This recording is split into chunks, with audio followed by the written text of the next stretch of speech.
Okay, really quickly, guys. I was sitting at the gate waiting to get on my plane. And I think that was Charles Stanton. I don't know. I think it was like Charles. It's either Stanley. It's either Charles Stanley or Charles Stanton. I don't know his name. But my mom used to watch him when I was little, so I do know he'd been on TV for a long time. But it was a great lesson because he was talking about Abraham. So there's a story in the Bible where Abraham, hey Mia, where Abraham God told Abraham, I'm about to bless you, you about to be popping, like it's going down, like your kids, and the whole basically nation is going to be amazing because they're going to come from you. And that, he was just saying like, God gave him several promises.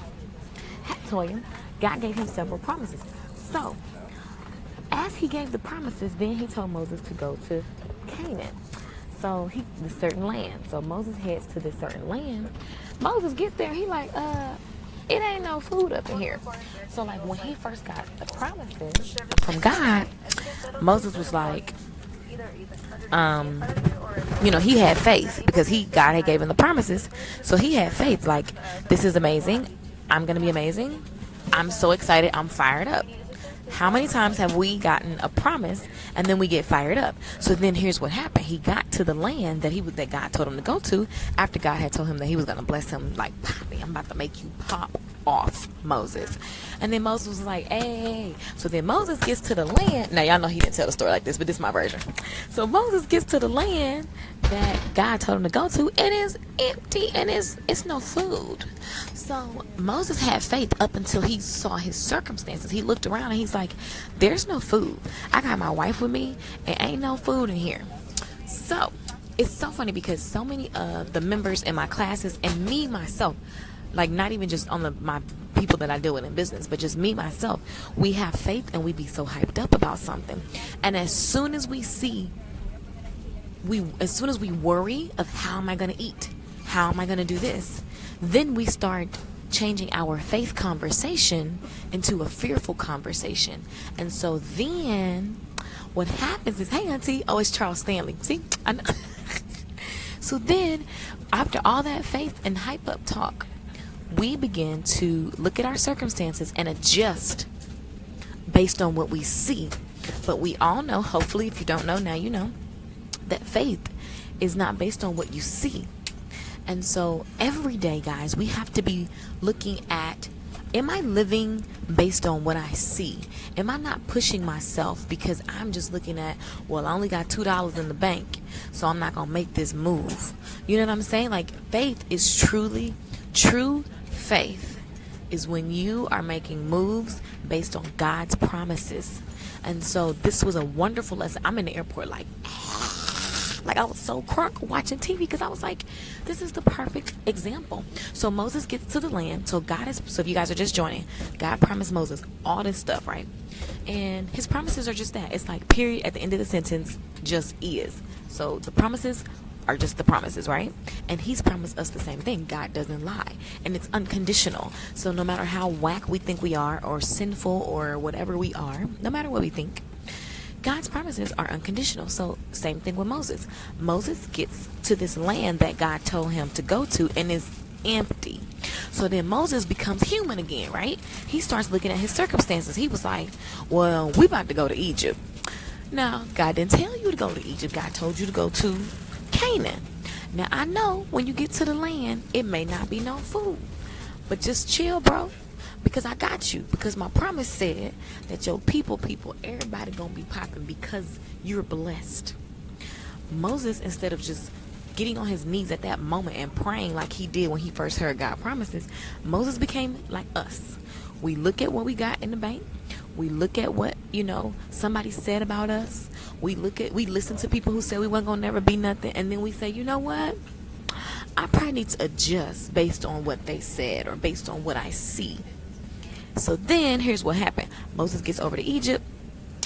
He desperate. Because guys, when we stop having faith, we start looking around and we make moves that are just wrong. So Moses, you're going to take your beautiful wife and you're going to just take her and give her to Pharaoh. What kind of stuff is that?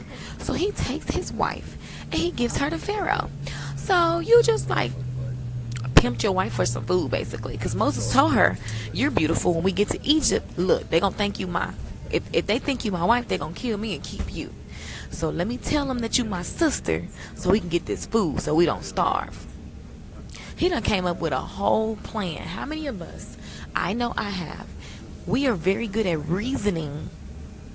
It feels so good when we come up with a plan that feels more comfortable than what God's will is. Oh, it's a good lesson. That was a good lesson. I got that thing in 10 minutes. So Moses makes this plan, and you don't put your wife up with Pharaoh. Now, God promise is still the same. God said, I'm going to do X, Y, Z, right? So he's saying, look, people who curse you gonna be cursed. So Moses gives his wife to Pharaoh so he can stay alive and they can get some food. Well, then all of a sudden, Pharaoh and his homies, they got plagues. If you don't know what plagues are, that's like, it's just like, just think about bugs just coming, diseases coming, everything bad just start happening. And Pharaoh's like, hold up, we was chilling until Abraham brought this woman over here. So now Pharaoh's like, wait a minute, I ain't about to be cursed because you over here tripping. So both y'all carry y'all tales about my city. So he put them out. And it was just really a good example of when we start being human, because we are human, but when we start leaning on our own decisions that are based on what we see, we make wrong choices and other people have to suffer. Now, that was Abraham's wife. You gave your wife to another man so that you can live. First of all, that was selfish. Second of all, I mean, it sounds noble because you're trying to live and get some food. But, I mean, God told you to go somewhere. And here's the deal. Me, myself, and y'all, if you love Jesus like I love Jesus, we have to be willing to go to a land that looks famine, which means famine means they don't got no food, they don't have none of it, it ain't popping, it's empty, right? We have to be willing, if that's where we have the unction to go, you have to be willing to go and trust God. And I think about when I moved to California, I got the gut feeling to go. Prayed about it. All of a sudden, the scenario was right. I had a roommate, I had all this stuff. But I had no plan. But I knew I was going to be okay. But please believe, on my way there, I cried. Packing up my house, I cried because I was not sure. It was a faith move. I'm so good, right? And I can tell you this. And I say I'm so good like right now. Things worked out. But what's funny is that I just think when I look over my life, I've had so many moments of just faith moves. I don't know how. And it really is a muscle that you build. So now it's kind of like I get off on the fact that there's a new challenge. And it's based on faith. Everything I do is based on faith. I mean, everything. And when I start trying to be a human and reason, y'all, Moses' excuse for going to Egypt was perfect. He didn't want to starve. He didn't want his wife. Like, it looked very natural. Oh, let's go there because there's food there. And God, you know you don't want us to starve, right? So, like, it was a great lesson. Oh my gosh, great lesson. So it's like, what are we doing that resembles that scenario? So what are we doing in our life that is, Gwen says, great word, teach girl. Thanks, girl. I got this at the airport from Charles Stanley. I was sitting, waiting to get on my plane, and I was reading the caption. I was trying to read the caption real quick and take notes. But I was like, this is so good. Because I just talk to so many people every day, and I talk to myself. And I know that there's always the opportunity to have faith or go the other way where you're nervous, and so you decide to do the human thing. And then we find beautiful reasons why we don't take that risk, that leap of faith. We find amazing, wonderful, safe reasons why we don't take that leap of faith. So when I moved to LA, I didn't have any money. Like, I had a couple months of rent. I didn't have anything. I didn't know what I was going to be doing, people. I need y'all to understand that, okay? I just knew that I heard I need to go. And so other people were telling me that I was going, this is a city, you're going to be on drugs. People were saying all kind of stuff. It's not easy out there. It's too expensive and blah, blah, blah.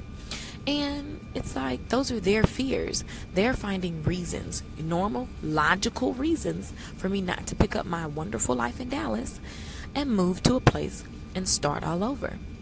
And so I'm gonna just tell y'all, everything that I've gotten, my life is faith. Like, I just think about all these, and I always keep thinking to myself, like, it must be the message that I need to talk about all the time, because I've done so many things literally solely based on faith. And faith is not about what you see.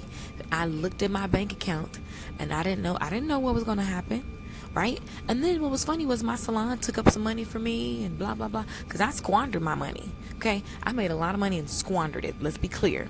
I was very good at making a lot of money, but I wasn't good at keeping it because I was living too expensively. So I was like, I'm still gonna go. You know, when I was laying in the hospital thinking I was gonna die, I didn't have my family with me. I'm by myself. And only thing I had was my faith.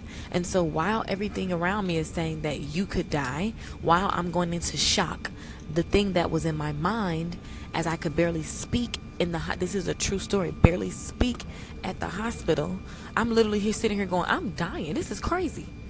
And the only thing I can say was, in my mind, like, no weapon formed against me shall prosper. That's a promise that God gave all of us. And so it's like activated. And it's so funny because I called my dad, and my daddy said, this is the moment where you activate your faith.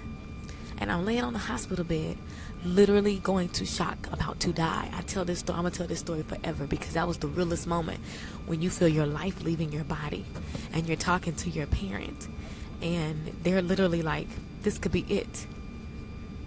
Seriously, y'all, it's real talk. So I'm getting emotional because that was very scary. And there's just been so many moments like that in my life. And I'm just a walking freaking like faith bomb straight up. And so I'm telling y'all, no matter what you see, because in that moment in the hospital, they were like, we don't even know what's wrong with her. And my life, I feel my life leaving my body. Okay? So there's like I can go down a million stories. And I didn't look at what I saw around me. I just believed in God's promises. So homework, go look for God's promises. Go look in the Bible for his promises. Don't look at your life and say, well, I'm a sinner. You know, I've done too much, because he's forgiving and his love is unconditional. And all you have to do is start from today. Literally make your mind up. Okay, I ain't worried about what I did. God, forgive me. Thank you for forgiveness. Thank you for grace. Move forward. Like, what is it that you want to do? God gave us power to claim the promises. They're sitting out there. Abundance is everywhere. Right? And so we have to choose to see it and not our circumstances, guys. Because when we see our circumstances, we start making moves based on our things that we see. And so you won't go where you wish to go, because you're not activating your faith. It's next level. It's next level, people. So anyway, that's the lesson for today. It blessed my soul, so I had to just jump on real quick before my plane take off and give that to y'all, because it blessed my soul. So I hope that it blessed you guys. Destiny says, thank you so much for sharing. Oh my God, great video. Your inspirational faith bomb. I love it. Ooh, I like that faith bomb. Hey, Destiny. Marquita gave me the arms. Girl, that's some real talk. Charles Stanley got it from God and passed it on too. Right, Gwen. Hey, Gwen. Auntie Tammy. Hi, Auntie. My auntie says, human reasoning will get you in a lot of trouble when God has given you direction/instruction or a promise, and you do what you think. It's so true, guys. We always do what we think. Listen, when it comes to our workout, let's bring it all the way down. We ain't got to be life decisions on our day-to-day stuff.